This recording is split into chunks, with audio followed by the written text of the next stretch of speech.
So ఆడు బాపనోడు వాడు బతకడానికి వాడు దేవుడు క్రియేట్ చేసుకున్నాడు, వాడు పాస్టర్ వాడు బతకడానికి వాడు దేవుడిని క్రియేట్ చేసుకున్నాడు. ఏడున్నారా దేవుడు? చూపెట్టర్రా. ఎక్కడికన్నా టెలిస్కోప్ పంపుదాం, ఏమన్నా పంపుదాం, ఏ టెక్నాలజీని పంపుదాం, ఏడున్నాడో చూపెట్టర్రా. అది సాధ్యమే కాదు. ఆ టెంపరేచర్ ఎట్లా బతుకుతాడు దేవుడు?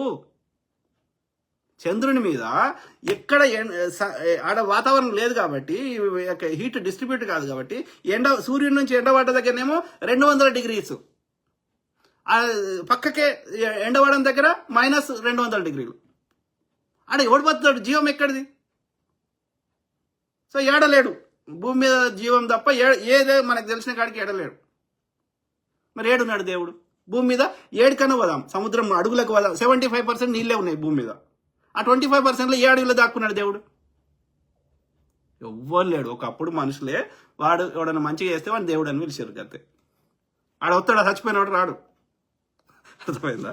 ఏదో బాపనోడు బతకడానికి, పాస్టర్ బతకడానికి క్రియేట్ చేసుకున్నారు. సరే, అది మనకెందుకు కానీ.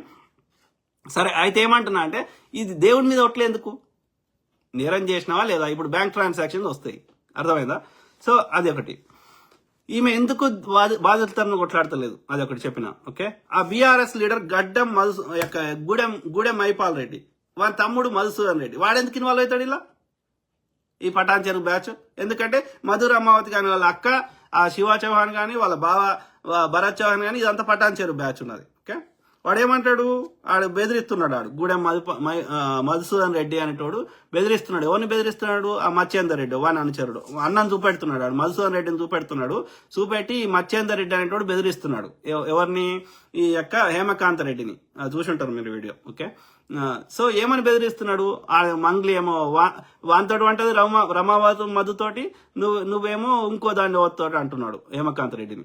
ఇప్పుడు హేమకాంత్ రెడ్డి ఎందుకు అబ్స్కాండ్ అయ్యిండు? ఎందుకంటే వాడు బెదిరించిండు, ఆ వీడియోని బెదిరించిండు. వాడు ఎవడు? ఆ అన్న చెప్తున్నాడు, గూడెం వాడవాడు మధుసూదన్ రెడ్డి చెప్తున్నాడు, గూడెం మైపాల్ రెడ్డి వాళ్ళ తమ్ముడు, నువ్వు ఎక్కడికైనా వారిపో, నువ్వు వీడికి రా పటాన్ చెరువుకి, ఈ సెటిల్ చేద్దాం, నువ్వు రా, నువ్వు పారిపో అని వారిని పారిపోగొట్టిరు. ఎందుకు పారిపోగొట్టాలరా? వాడు బీఆర్ఎస్ వాడు. ఎందుకు పారిపోగొట్టాలి? ఇప్పుడు ఈయన దగ్గర పనిచేసిండు, హేమకాంత్ రెడ్డి దగ్గర, ఏదో విన్ఫ్రే అనే సంస్థలో. ఓకే, ఆయన కూడా నమ్మి ఆయనకు సంబంధించిన వాళ్ళందరితో పెట్టించిండు ఆ కర్నూలు ప్రాంతంలో. సో ఆయన కలెక్షన్ ఏజెంట్ గా పనిచేసిండు. ఈ బాధితుల నుంచి అకౌంట్లకు ఏడికి పోయినాయి అంటే ఈ కలెక్షన్ ఏజెంట్లకు పోయినాయి. కలెక్షన్ ఏజెంట్ ఓడికి పోయినాయి అంటే వీనికి పోయినాయి. అది ఏంటనేది పోలీసులు విచారణ చేస్తారు. సో అది బయటకు వస్తాయి. కానీ ఏది ఏమైనా ఇప్పుడు వాడిని అబ్స్కాండ్ ఎందుకు చేయించండి ఈడు బీఆర్ఎస్ వాడు అంటే? ఇప్పుడు హేమకాంత్ రెడ్డి దొరికితే ఈ బీఆర్ఎస్ వాళ్ళవి కూడా లింకులు వచ్చేటట్టున్నాయి బయటకి. అర్థమైందా? ఎందుకంటే వీడు బాలాజీ నాయకు బీఆర్ఎస్ వాడే, వీడు మధు రమావత్ బీఆర్ఎస్ వాడే, వీళ్ళందరూ బీఆర్ఎస్ లో జెడ్పీటీసీలు ఇవన్నీ ఆశిస్తున్నారు. వీడు కార్ల ర్యాలీలు, వాడు రవీందర్ నాయక్ తోటి కలవడము ఇవన్నీ. ఓకే, అభిషేక్ నాయక్ అంటాడు, వాడు బీఆర్ఎస్ వాడే, గూడెం ఈడు అనేటోడు బీఆర్ఎస్ వాడే. అంటే అర్థమైంది? ఆలోచించండి. ఈ తెలంగాణ శామంటోడు ఇన్ని మాటలు మాట్లాడతాడు, కానీ ఒక్కసారి బీఆర్ఎస్ను ప్రశ్నించాడు, ఈ ఇష్యూలో మాట్లాడతలేడు. తులసి చంద్ ఎంత బీఆర్ఎస్ బ్యాచ్, ఆమె మహువా మీడియా అన్నిటి మీద స్పందిస్తుంది, దీన్ని ఎందుకు స్పందిస్తలేదు? అంటే కొంతమంది ఎట్లా పాడయ్యారు అంటే, ఈ బీఆర్ఎస్ సంకనాకే బ్యాచ్ ఒకటి తయారైంది అన్నట్టు. ఎందుకంటే వీడు దోసుకున్న దానికి వీళ్ళందరికీ పోతాయి అన్నట్టు వాటాలు. బీఆర్ఎస్ వాడు దోసుకున్న వాళ్ళకి, వాడు అధికారం ఉన్నప్పుడు అట్లనే ఉంది, ఇప్పుడు కూడా అట్లనే ఉంది అన్నట్టు.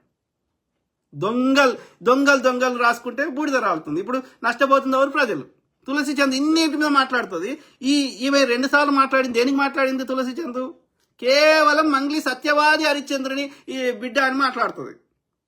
ఇప్పుడు ఆడళ్ళు, ఇప్పుడు నిన్న ఒక ఆయన చచ్చిపోయాడు, పెళ్ళాం 10 మందితో తిరుగుతుందని, ఎందుకు మాట్లాడదు? ఆడది తప్పు చేస్తే ఎందుకు మాట్లాడదు తులసి చంద్? ఆశిరెడ్డి తప్పు చేసింది ఎందుకు మాట్లాడదు తులసి చంద్? మొగోడు చేయకముందే వాడు తప్పు అంటారు. అరే, మొగోళ్ళలో మంచోళ్ళు ఉంటారు, మొగోళ్ళలో చెడ్డోళ్ళు ఉంటారు, ఆడళ్ళలో మంచోళ్ళు ఉంటారు, ఆడల్లో చెడ్డ ఉంటారు. మొగోళ్ళందరూ చెడ్డ నా కొడుకులు, ఆడళ్ళంతా మంచి ముండలు అని చెప్తే ఐ రెస్పెక్ట్ ఉమెన్. ఎవరిని? ఏ ఉమెన్ని? మంచి స్త్రీలను గౌరవిస్తాం. కానీ ఆడల్లో కూడా చెడ్డ ముండలు ఉన్నారు, గలీజ్ ముండలు ఉన్నారు కదా. నాకు అర్థం కాదు. ఆడిదైతే ఇక అయిపోయిందా? అరే, నిన్నెట్లా కన్నదో మా అమ్మ నన్నట్లే కన్నదిరా. నన్ను అన్న స్త్రీ, నిన్ను అన్న తండ్రి ఒక మొగోడు, ఇద్దరు కలిస్తేనే ఆ సంగమం జరిగితేనే సృష్టి జరుగుతుంది. మొగోడు లేకుండా పిల్లలు కానీ చూద్దాం ఆడదానా? వాడి శుక్రకణం నీ లోపలికి పోకుండా, నీ అండంతో ఫలదీకరణం చెందకుండా నువ్వు ఎట్లా బిడ్డను కంటావు కానీ తులసి చందు? మీ నాయన లేకుండా నువ్వు పుట్టినవా? మీ ఆయన లేకుండా నీ కొడుకు పిల్లలు పుట్టిర్రా? ఎందుకు ఎందుకు ఈ ముండలు మొగాళ్ళనంటే శత్రువులు లెక్క చూస్తారు? I don't understand. గలీజ్ ముండలు. తప్పు ఎవరు చేసినా తప్పే, అది ఆడికి చేసినా తప్పే, మగోడు చేసినా తప్పే అన్నప్పుడు ఈచ్ కేస్ ఈజ్ డిఫరెంట్. కాబట్టి ఈచ్ కేసును చూడాలి, అర్థమైందా? అంతేగాని ఆడదంటే ఇక ఒక చట్టాలు ఎందుకు ఆడవాళ్ళకి తెచ్చిర్రు ఆ రోజులలో అంటే, yes there was more abuse. ఆడవాళ్ళకి సమాజంలో రిస్ట్రిక్షన్స్ ఎక్కువ ఉండి, సమాజంలో అప్పుడున్న ఈ మనువాద వ్యవస్థలో ఎస్ ఆడవాళ్ళకి ఇబ్బంది ఉండే. కానీ those days have gone. These technologies వచ్చినాయి, ఎడ్యుకేషన్ వచ్చింది, those days are gone. But still you want to play victim role. నేను ఎప్పుడు బాధితురాలు లెక్క ఉంటా అంటే, మరి కుక్కర్లో పెట్టి చంపేసిన వాళ్ళు, మొగుడు ఉండగా నలుగురితో తిరిగేటోళ్ళు, వాడు ఏమన్నా ఎట్లా ఏం చేయమంటావు వాడిని? వీడేమో తిండి పెడతాడు, వీడేమో బిల్లులు కడతాడు, నువ్వు పోయి వేరే వాని దగ్గర అంటావు. అంటే మనం గడ్డేస్తే ఇంకొని దగ్గర పాలిస్తావు. మరి వాడిని ఏం చేయమంటావు? లేరా ఈ ముండలు? పో తులసి చందు, ఇన్ని దగ్గరికి మైక్ పట్టుకుని పోతావు కదా, చెత్త కుప్పల కాడికెడికి, ఇథనాల్ ప్లాంట్ అది ఇదని. పో మా సంజయ్ పార్క్ ఓ లుంబిని పార్క్ ఆ పార్కులలో ఎంతమంది లీగల్ సంబంధాలు ఉన్నాయి, ఎంతమంది ఇల్లీగల్ సంబంధాలు ఉన్నాయి, అలా ఎంతమంది ముండలకి ఇంటికాడ మొగుళ్ళు ఉన్నారు, దుబాయ్లో ఎంతమంది మొగుళ్ళు ఉన్నారు, ఈ ముండలు ఏం చేస్తున్నారు, మొగుడు వాడ కష్టపడి వాడు చెమటోడిచి పైసలు పంపుతుంది, ఈ ముండలు ఏం చేస్తున్నారు, అర్జున్ బ్లాగ్స్ అని ఆ పిల్లగాడు ఉన్నాడు, క్రేజీ శాలిని ఉన్నది, వాళ్ళందరూ చూపెడుతున్నారు. వాళ్ళు ఎక్కువ మంది ముండలు ఎవరున్నారు? మొగోడు ఉన్నారు, ఆడలు ఉన్నారు తప్పు చేసేవాళ్ళు. ఇవేం కనిపించాయి ఈమెకి, తులసి చంద్కి. పిచ్చి ముండలు. మొగోడు అంటే వాడు దొంగ, బిల్లులు కట్టేటోడు వాడే, అర్థమైందా? వాడు రెస్పాన్సిబిలిటీ తీసుకుని ఉంటారు.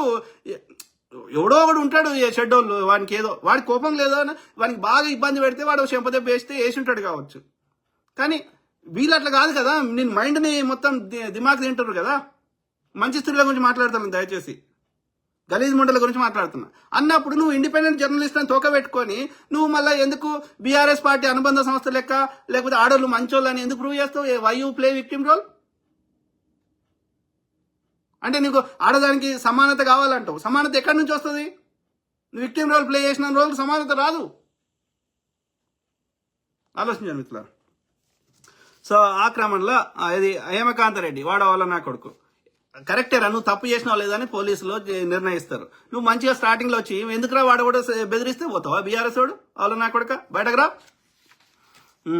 సో ఆ పోరాడు అయితే ఏం తెలియదు దానికి, వాడు అంటే అదే వాళ్ళకి ఏం తెలుసు, అక్క చెప్పింది వాడు చేసిండు శివ చౌహాన్. వాడిని కూడా తప్పు అట్లేదు, అక్క తప్పు, అక్కకి లంగది ఉంది, వాడిని పోరగానికి ఏం తెలియదు దానికి, అక్క ఏం చెప్తే వాడు చేసిండు, వాడిని ఏం చేయమంటావు పాపం.